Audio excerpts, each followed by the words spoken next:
Bismillahirrahmanirrahim. Assalamualaikum warahmatullahi wabarakatuh. Perkenalkan, nama saya Fadila Febrani Nisar, NIM 1928042040. Sebelumnya video ini saya buat untuk memenuhi salah satu mata kuliah perencanaan pembelajaran. Adapun dosen pengampu dari perencanaan pembelajaran yaitu yang pertama Ibu Dr. Andi Haudia MPD dan Bapak Andi Muaz SPD MPD. Perencanaan pembelajaran adalah proses pengambilan keputusan hasil berpikir secara rasional tentang sasaran dan tujuan pembelajaran tertentu, yaitu perubahan tingkah laku serta rangkaian kegiatan yang harus dilakukan sebagai upaya pencapaian tujuan tersebut dengan memanfaatkan segala potensi dan sumber belajar yang ada. Hasil dari proses pengambilan keputusan tersebut adalah tersusunnya dokumen yang dapat dijadikan acuan dan pedoman dalam melaksanakan proses pembelajaran. Kegiatan belajar dan pembelajaran merupakan dua dimensi kegiatan yang memerlukan pendekatan yang berbeda. Kegiatan belajar pada peserta didik merupakan perubahan tingkah laku pada peserta didik sebagai hasil pengalaman dalam berinteraksi dengan lingkungan. Kegiatan belajar bersifat deskriptif atau melukiskan apa adanya. Kegiatan pembelajaran yang dilakukan guru adalah menyediakan kondisi yang dilakukan guru dalam merangsang serta mengarahkan kegiatan belajar peserta didik untuk memperoleh pengetahuan, keterampilan, sikap dan nilai-nilai yang mengakibatkan perubahan tingkah laku. Kegiatan pembelajaran bersifat preskriptif, menetapkan apa yang harus disediakan atau dikerjakan. Pembelajaran tata boga merupakan kegiatan belajar dan pembelajaran yang dimulai dari pemahaman makan dan makanan sebagai kebutuhan dasar manusia. Dilanjutkan dengan pembahasan istilah-istilah yang digunakan berkenaan dengan makanan, mulai dari istilah meal, food, sampai zat makanan dengan istilah zat gizi atau nutrisi. Bahasan mengenai pengolahan bahan makanan mulai dari persiapan sampai menjadi hidangan dalam berbagai macam teknik memasak.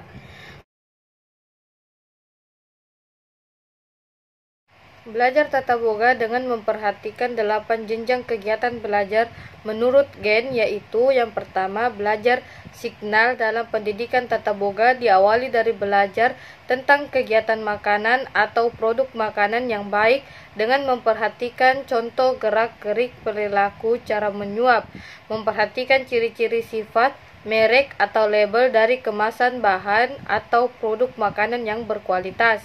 Yang kedua, belajar mereaksi perangsang melalui penguatan dalam tata boga. Misalnya, peserta didik diberi tugas menyajikan makanan dengan baik dan menarik setelah diberi pengarahan prinsip-prinsip cara menyajikan makanan. Yang ketiga, belajar membentuk rangkaian yang melahirkan respon tertentu dalam jalinan interaksi pada tata boga. Misalnya, peserta didik dapat mencampur macam-macam bumbu untuk menghasilkan rasa tertentu setelah mendapat penjelasan resep masakan. Yang keempat adalah belajar asosiasi verbal dalam tata boga. Contohnya, menyebutkan beberapa jenis sayuran yang dapat dijadikan lalapan mentah setelah memahami syarat sayuran yang dapat digunakan untuk lalap mentah.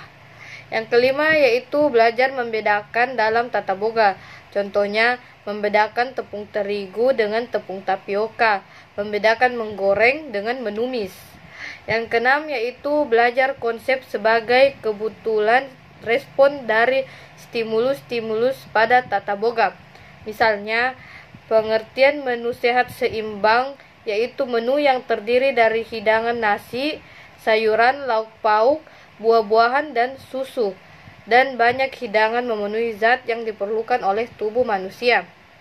Yang ketujuh ada belajar prinsip tata boga. Contohnya yaitu prinsip sanitasi hygiene dalam mengelola makanan dalam menghindari kerusakan atau keracunan akibat ketidakhati-hatian, ketidaktelitian, atau kesalahan dalam mengelola. Dan yang kedelapan adalah belajar memecah masalah dalam tata boga, misalnya mengelola makanan yang harganya dapat dijangkau masyarakat.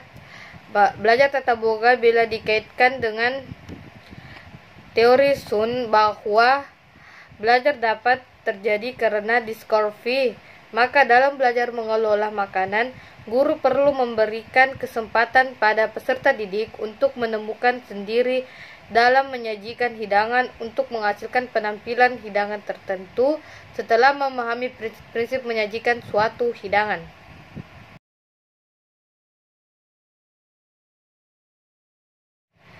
Kemampuan yang memerlukan daya kalbu dalam belajar tata boga yaitu belajar etika makan. Sebagai makhluk berbudaya dan beragama, menerapkan sanitasi dan higien dalam mengelola makanan untuk menghasilkan produk makanan yang menyehatkan lahir dan batin. Kemampuan yang memerlukan daya raga dalam belajar tata boga yaitu dalam mengelola dan menyajikan berbagai jenis makanan untuk pesta besar, upacara tradisi, atau keagamaan yang memerlukan stamina, ketahanan, dan ketekunan di samping keterampilan. Keterampilan merupakan pola kegiatan yang bertujuan dan kompleks yang memerlukan manipulasi dan kondisi informasi yang dipelajari. Keterampilan memerlukan latihan dalam mengkoordinasikan gerakan mentorik dan kegiatan mental yang kompleks dan umpan balik untuk memperbaiki presentasi. Dengan perkembangan ilmu teknologi dalam belajar tata boga, selain kemampuan dasar diperlukan pula kemampuan fungsional, yaitu kemampuan memanfaatkan teknologi dalam melakukan pengawetan makanan, kemampuan mengelola bahan makanan yang melimpah, mendistribusikan bahan produk makanan untuk banyak, seperti makanan pasien rumah sakit, makanan karyawan, buruh pabrik. Kemampuan mengelola makanan agar tidak berlebih dan kekurangan, memerlukan perhitungan yang tepat. Hasil belajar dipengaruhi pula oleh motivasi belajar, minat dan perhatian, sikap dan kebiasaan, ketekunan, sosial ekonomi, fisik dan psikis yang dimiliki peserta didik. Belajar tata boga akan efisien dan efektif bila peserta didik dilibatkan. Tidak hanya jadi penonton, produk boga yang menarik dan dapat diminati serta dinikmati peserta didik sebagai hasil belajarnya dapat menstimulasi minat belajar lebih lanjut dan percepatan belajar. Materi tata boga dengan menggunakan metode problem solving akan lebih kondusif untuk minat belajar. Produk tata boga yang teramati akan lebih lama untuk diingat.